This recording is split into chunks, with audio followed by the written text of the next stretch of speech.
salamatan wa ziyadatan fil ilmi wa barakatan fil rizqi wa taubatan qablal maut wa syahadatan indal maut wa maghfiratan Allahumma hawwin alaina fi. Kita kaji dikit biar zikir sama fikir kita selaras. Guru kami ngunjuk tahu di situ ada satu kalimat di akhir-akhir doa itu yang tidak bisa dimasukkan di dalam akal fikiran kita. Apa? Setelah kita berucap wa barakatan fi rizqi wa taubatan, apa artinya? Artinya apa? Agar kita bertobat sebelum mati. Wa syahadatan indal maut, sebelum mati minta biar kita diunjuk waktu luang untuk tobat. Wa syahadatan indal maut, minta biar kita bersyahadat saat kita mati, sebelum saat. Terakhir kita baca wa maghfiratan, dan minta ampunan setelah kita mati. Mestinya sudah doa itu cukup. Uji ulama, kata para ulama, mestinya doa itu cukup sampai di situ. Taubatan qablal maut, taubat sebelum kita mati, syahadatan indal maut, syahadat saat kita mati, wa maghfiratan ba'dal maut, dan ampunan saat kita setelah mati. Cukup uji ulama. Baca doa sampai situ cukup sebetulnya. Tapi manusia ini masih merengek lagi. Mereka meminta Allahumma hawwin alaina. Ada kalimat yang tidak bisa dimasukkan akal. Kita sudah minta biar kita diampuni setelah kita mati, tapi kita ngulang lagi seakan balik pertama lagi kita ngomong apa yang doa kita, Allahumma hawwin alaina fi sakaratil maut. Ya Allah, ringankan kami ketika kami bertemu dengan sakaratul maut. Apa hikmahnya?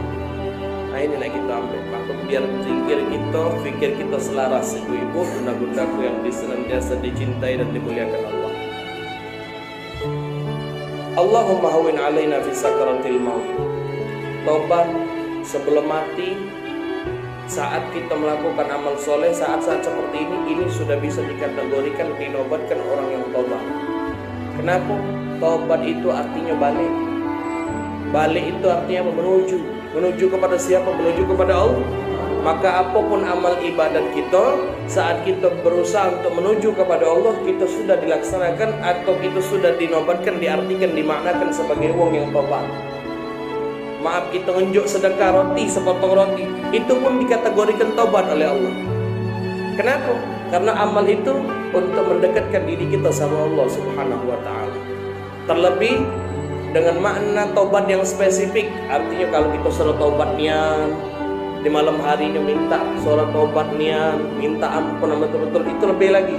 Tapi makna yang global, yang luas maknanya, kalau setiap kita melakukan amal soleh, itu pun kita sudah dinilai tobat oleh Allah Subhanahu wa ta'ala.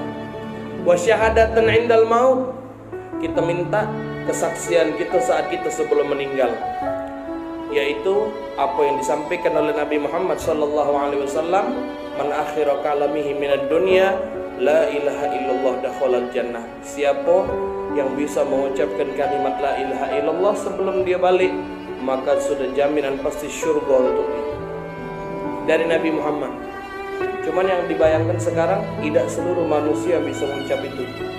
Dan beberapa pertemuan kemarin Ustaz itu sudah bahas. Yang terakhir, wa maghfiratan ba'dal maut, minta ampunan setelah kita mati. Nah, yang terakhir lagi diulangi lagi doa itu, Allahumma hawwin alaina fi sakaratil maut.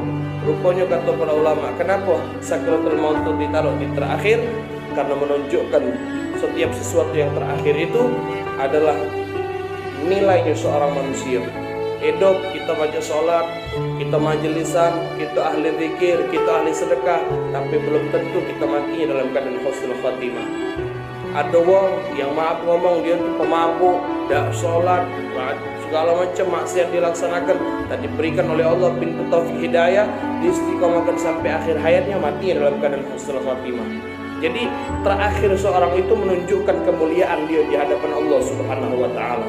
Tapi senantiasa kita minta sama Allah, ya Allah biha, ya Allah biha, ya Allah biha husnul khatimah. Kenapa doa itu ditaruh di terakhir? Ini penting.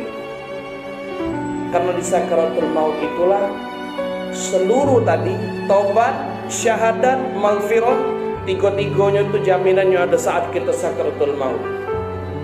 Makanya doa itu terakhir ditaruh. Makanya doa itu terakhir diucapkan oleh kita. Kenapa? Karena simpul dari bertobat, dari syahadat, dari ampunan, seluruhnya ditunjukkan oleh Allah saat kita sakaratul maut. Di dalam hadis Allahumma akhta Allahumma sholli ala sayyidina Muhammad, kalau Ustaz tidak terlalu hafal hadisnya, itu dikatakan bahwa ketika seorang manusia menghadapi sakaratul maut, apa yang dia idam-idamkan, apa yang dia hobi-hobikan, apa yang dia dicintainya, ya mutul mar'u ala ma'asya alaih, ketika dia mati, seluruh yang apa yang dia senang saat dia hidup dikumpulkan saat itu. Seluruh yang dia senangi saat itu dilihatkan oleh Allah Subhanahu wa taala. Makanya tadi, siapa yang bisa mengucap la ilaha illallah Nabi, dia pasti masuk surga. Yang jaminin Nabi. Tidak kata jaminan yang ada di pojok muka bumi Allah ini yang pasti hukumnya kecuali jaminan baginda Nabi besar Muhammad sallallahu alaihi wasallam. Jadi Nabi siapa yang baca mengucap kalimat itu pasti masuk surga.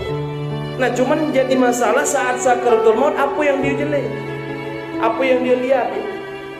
Saat sakaratul maut apa yang dia cintai, apa yang dia demeni, kaki didatangkan oleh Allah.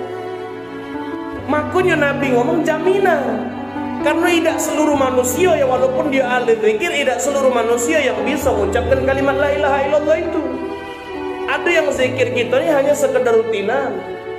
Ada yang dia nangis itu saat seminggu sekali cuma. Ada yang nangis itu cuma sebulan sekali. 29 harinya diisi dengan ketawa. Apalagi yang pergi majelis cuma setahun sekali.